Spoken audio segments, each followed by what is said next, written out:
Okay, we've been learning about the fusiform face area, an area that seems to be processing faces, particularly the invariant aspects of a face, which is correlated to the identity of a person.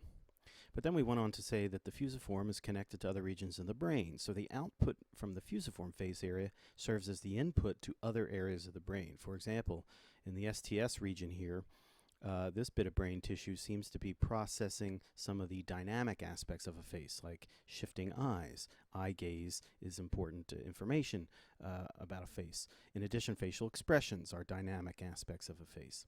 And both of those can be used to help us infer mental states, like desire or intentions or what people are thinking about. In addition, the faces have an emotional association. They might be friend or foe. That we might have a particular history with a certain person. So when they walk into the room, the amygdala is going to show high activity for salient individuals in our lives.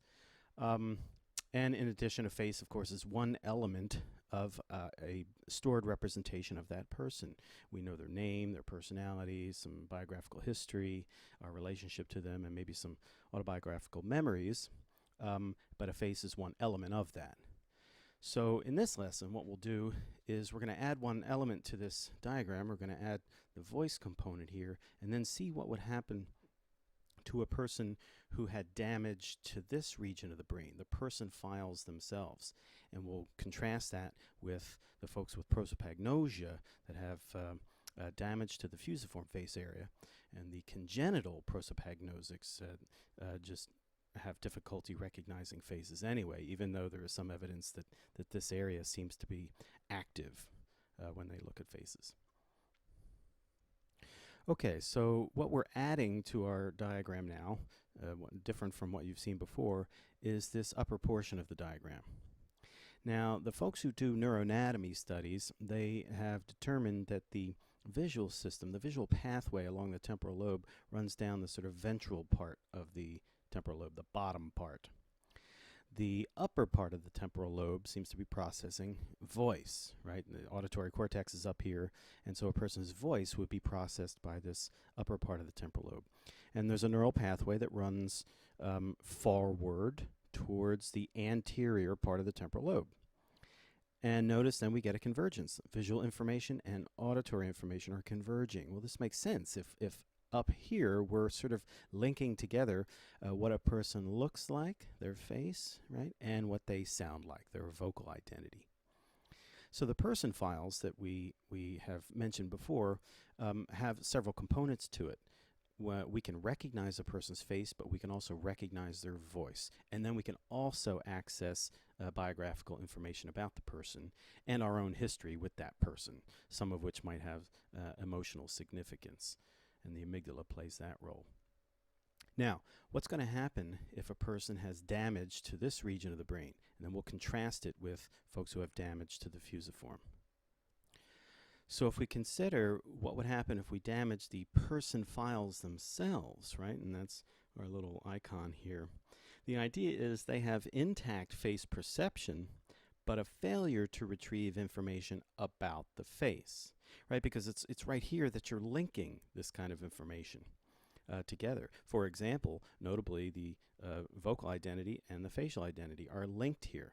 So if you damage the file itself, then when you see the face, you won't be able to access what that person's voice might sound like. Or if you hear the voice, you won't be able to access what that person's face might look like. Neither will you be able to access all that other kind of information. And so social entities come to lack meaning. By social entities, just people, for example. And they lack meaning because while the person they might say that the face is familiar, right? So they recognize the face. In other words, it's not a new face. So the fusiform is functioning, but what they can't do is access all the other stored information that was being represented in this anterior portion of the temporal lobe. Now that's in contrast to folks with damage to the fusiform face area. You'll recall they have difficulty recognizing faces, but they don't have difficulty recognizing voices, right? So remember, they often said that they use other cues to access the identity of the person, like their hair or their clothes, but voice is another one. So they can access information about a person from their voice. They just can't do it from their face because this system was damaged if they acquired damage as an adult. So prosopagnosia is damage to the fusiform. Damage to the anterior temporal lobe, we're going to call that associative prosopagnosia.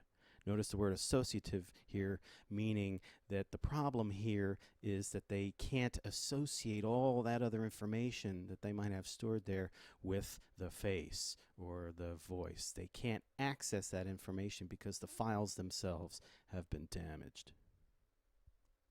Okay, so we can take a moment to practice some retrieval here.